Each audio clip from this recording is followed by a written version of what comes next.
my name.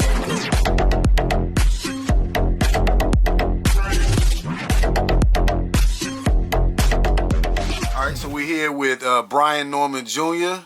on Boxing Uncut. What's going on, Brian? What's up? What's up? Thank you for having me here. Yeah, that's good, my man. So, we're going to just kind of get in here. I know you a little bit, over the years. But how'd you get into the sport? I got into it at 7 years old. As we all know, I'm the junior. So my pops, the senior, the originator, I got it from him. He used to fight when he was back in the day. Of course, I look up to my father. So, I want to be like him growing up. And then as soon as he said he was retiring, I wanted to join the game. So after I joined it, here we are. 14 years later? Yeah, 14 years later. All right. So what do you love about boxing? I love, the main thing is the competition of it.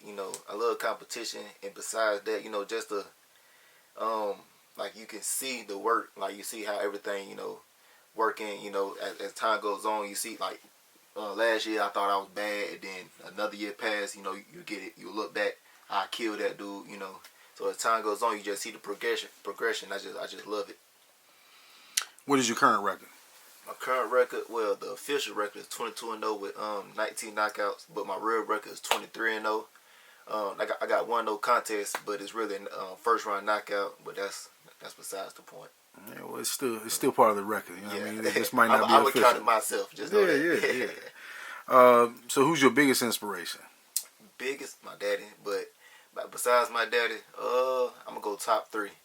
Kobe, Michael Jordan, and it's a guy called David Goggins. The reason why, cause y'all got a savage mentality. If I add my daddy to this also, savage mentality. They just changed the game up. On what they do. And how they do it. David Goggins, he was in Navy SEALs and stuff like that. He had to do Hell Week 3 times. He been through a lot. Just know that for a fact. But Kobe and Michael Jordan. Let me go with Michael Jordan first. Everybody look at him like he was God himself. Like, don't mess with that dude. Like, I want to be like for that. Sure. You feel me? So I want to look at like people. Look, that's B right there. Leave him alone. By all means, don't mess with that dude. So those my biggest three. I'd say top three right there. All right. Definitely some people to be inspirational for. And my goal is to at least be on their level or higher. Yeah, agree. That's nice. So getting into a little bit more on the boxing. So what's your favorite punch to throw in a fight? I like saying the jab, but to be real, I love my left hook. All right. I don't know why, but my left hand, my left hook.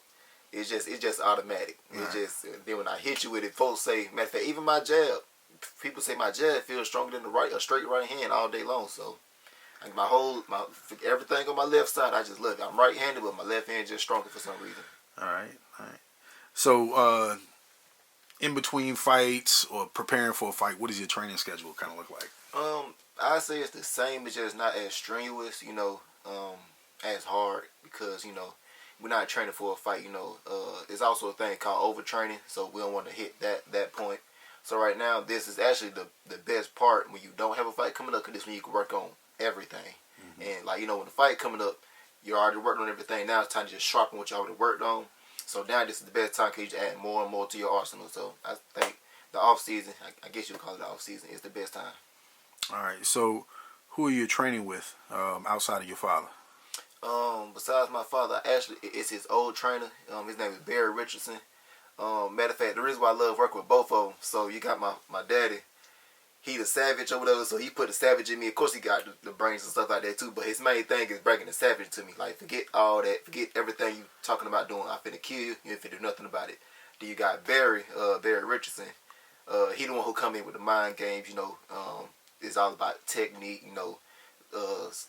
footwork and stuff like that. So I think it's the perfect mix, and like it's chemistry because they, like I said, Barry was my daddy, old trainer, so they already got chemistry. I've been around my daddy when he was in the gym, so even I know Barry since I was younger, so we all just work together. So in your life aspect, what does it mean for you to be a boxer? What do you mean by that? Well, if you're looking at the fact that you're a individual, you work, you do whatever you do, how does boxing really fit into your life? Is it everything? Is it?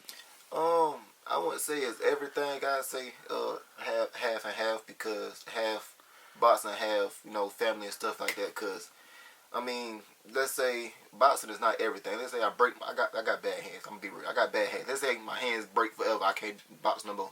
I still got my family and stuff like that. No matter what, I still got my family. So I say it's not everything, but it's something I do love doing. It's one of my favorite hobbies. I'll tell you that. All right.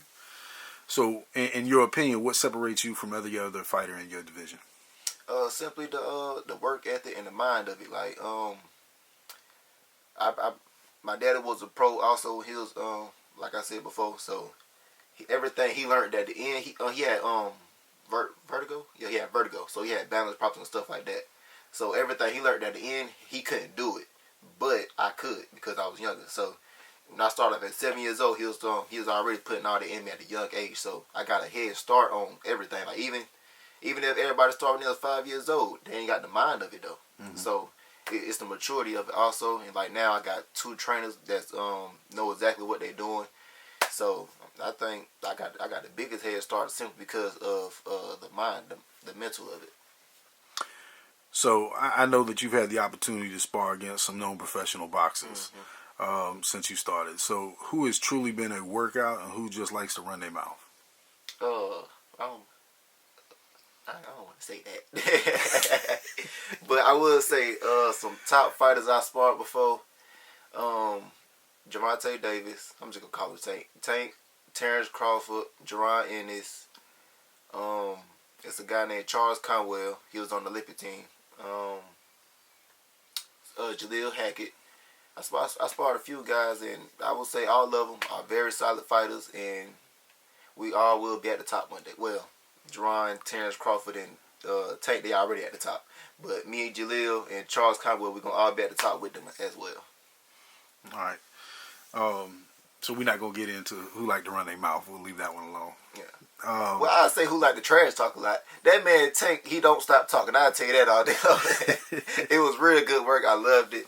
I wouldn't mind getting some more work again, but that man loved to talk. That's all I'm going to say. Yeah, definitely hear that. Yeah. So, of course, after a fight, do you ever ask yourself how you compare to another opponent? I know you get a lot of knockouts, so it might not be a comparison factor on there, but do you ever look at anything, the challenges or anything that you should have changed?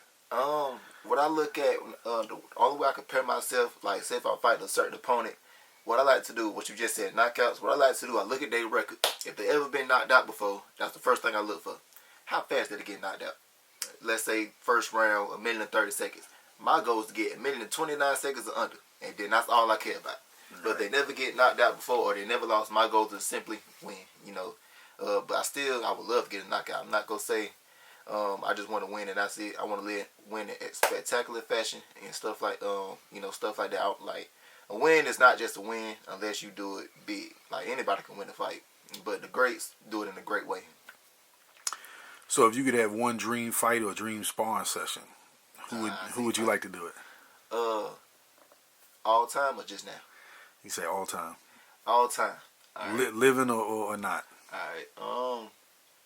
Pernell Whitaker, because that boy, he real finesseful. That's my main thing.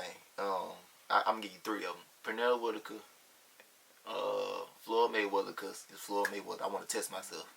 That's my main thing. Prime Floyd. After my pretty boy Floyd, that's when I want to fight. He was a savage. And then I'm about to go Sugar Ray. Same thing with Pernell and Floyd. They both just savages, finesseful, and just fast. And they can crack too. Folks be sleeping on Floyd. They think he can't crack. The boy can crack. I don't care what nobody say. There's a reason why they weren't just running in there. Yeah. Well, I mean, he liked to dance around the ring, but he definitely swing with him. So, what would be that one thing you want to be remembered for at the end of your career? I gave it my all. You will respect me. I ain't gonna say that part. I don't want to cuss. But my main thing, you will respect me. I gave it my all, and I just love the sport, and I want to inspire everybody else to give it a all. Not just in boxing, like you just heard before. My idols are Michael Jordan, basketball; Kobe Bryant, basketball; then David Goggins, he was in the Navy SEALs. Okay. So it's not just boxing; it's life in general. I don't care if it's a business, whatever it is. I just want to inspire everybody. All right. So, When's your next fight? And do you know who your opponent is yet? Right now we don't have no names or no fights coming up right now. But right now I'm personally hoping for like I say late March, early April. That's what I'm hoping for personally. But like it's the off it's the off time right now. So I say this the best time to work on. Like I said, add more stuff to your arsenal. Okay. With that being said, are we looking at any possible title fights or belt fights this year? This year, hopefully. Actually, we trying to get the IBF or IBO youth belt. I think it's 25 and under. But we couldn't. We was actually trying to get it last year and the year before that, but we just couldn't find an opponent that would accept the fight to get it. But we were trying to get the belt for a while. All right. And so, what would be some advice that you would give anybody else who wants to get into professional boxing? First thing first, stay consistent. And I know people.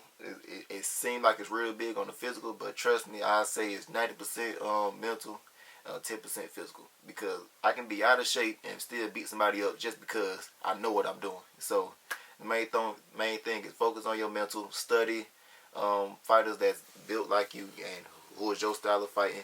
So take your time. Don't rush nothing. Stay consistent, like I said, and just keep going. That's the main thing. Just keep going. Don't stop. All right. Well, I really appreciate you coming here to Boxing Uncut. For anybody who don't know how would they be able to check you out, and where would they be able to go on Instagram or anything on like that? Instagram, you can catch me at officialb.norman, and on Twitter, just officialbnorman.